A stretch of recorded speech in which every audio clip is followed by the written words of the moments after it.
Big Brother, mainstream media, government cover-ups. You want answers? Well, so does he.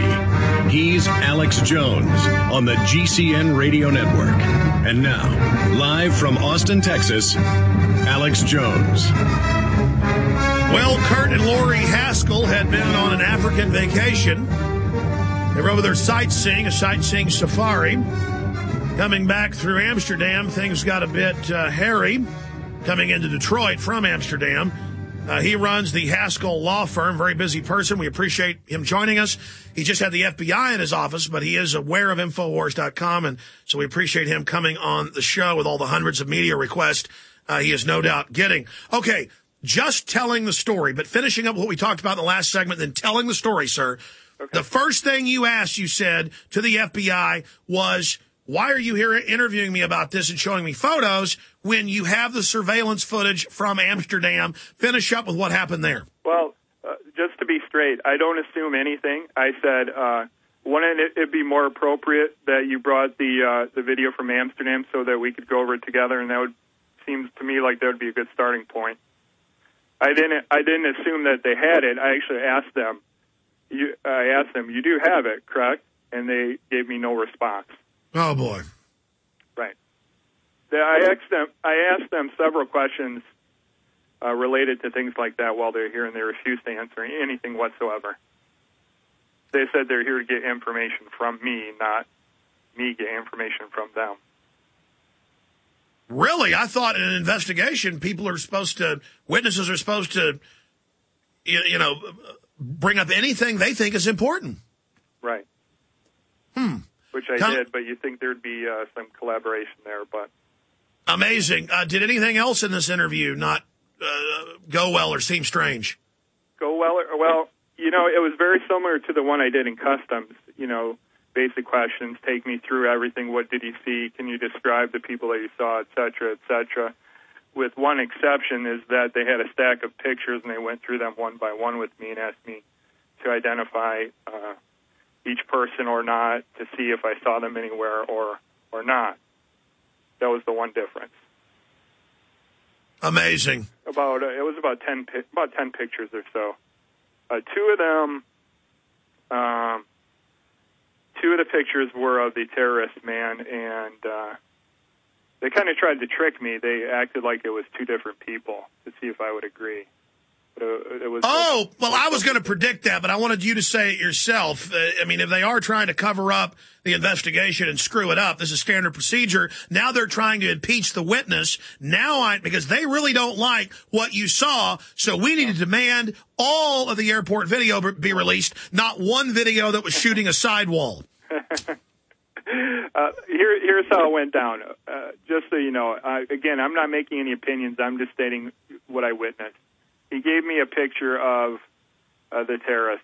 I don't know what his name is exactly. It's a long muzzle name. I'm just going to call him the terrorist. And I said, okay, that's him.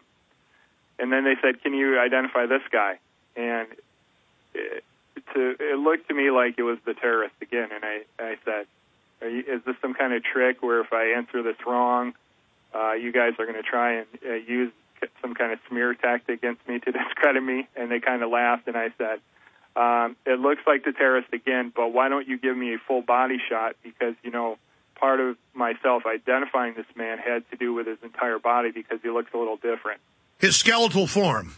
Yeah, he's a short, skinny guy, and they were giving me headshots only. And I said, well, why don't you give me a full body picture, and then maybe I can tell you if this is the terrorist also, or some man that I didn't see. Wow. But they didn't have any of those. One other picture, it was kind of funny to me. And they showed me a picture of a man, and they said, do you know this man? And I said, I looked at them, and I kind of laughed, and I said, isn't this the man that had the bomb in his carry-on bag that you arrested in Customs that you refused to admit exists? They didn't really like that comment from me and had no comment back to me. But I said, it sure looks like it's the man you refused to admit exists. Really? I don't know if you read that part of my story anywhere either. But. Yes, but flesh that out for folks that aren't aware of it. Okay, I'm sorry. When we got off the plane, we were being held in Customs for a 6-hour time period, and they brought in some bomb-sniffing dogs after about an hour. one of the dogs found something in one of the carry-on bags of an Indian man. Now, this is a different Indian man than the one I saw pre-boarding. He was a younger man, about 30, age 30. And he was immediately taken into an interrogation room, held there for about an hour, and he came out and was handcuffed and taken away. Immediately after he was taken away, we were moved to another location, and one of the FBI agents said the following: "You're being moved. It's not safe here. I'm sure you all saw what happened and can read between the lines on why you're being moved."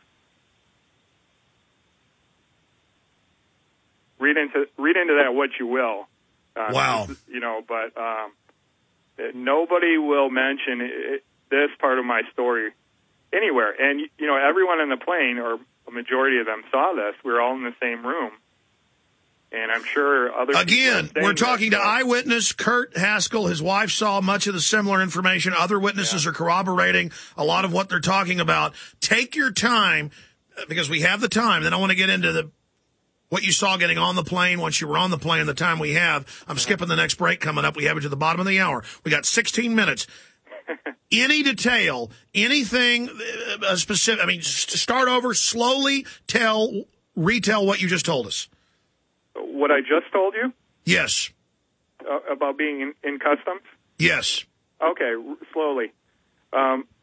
We got off the plane. We were held in customs in a large baggage claim room. Held there for about an hour with only our carry-on bags, all of us together, all the passengers.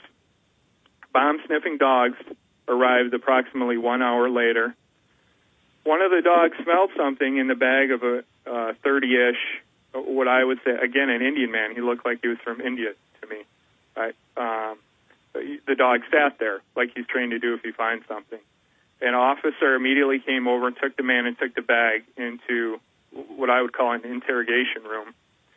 I couldn't see in the room, but I could see the entry door to the room. He was there approximately an hour. I saw him come out about an hour later. He was handcuffed and taken away. Immediately after this, we were moved to a different location, and an FBI agent said something close to the following. This isn't an exact quote, but similar. "You're being moved to a new location because it's not safe here. I'm sure you all saw what happened and can read between the lines on why you're being moved." Now, they were probably taking one of their handlers or agents off the plane. This is devastating info. And, Mr. Haskell, you've been trying to tell the mainstream media that information. I tell the same story to everyone unless they just want to ask me specific questions. If they want to do that, that's fine. If they but the point is, you've been trying to tell this, and it's been filtered out. I'm sorry? But you've been trying to get this information out.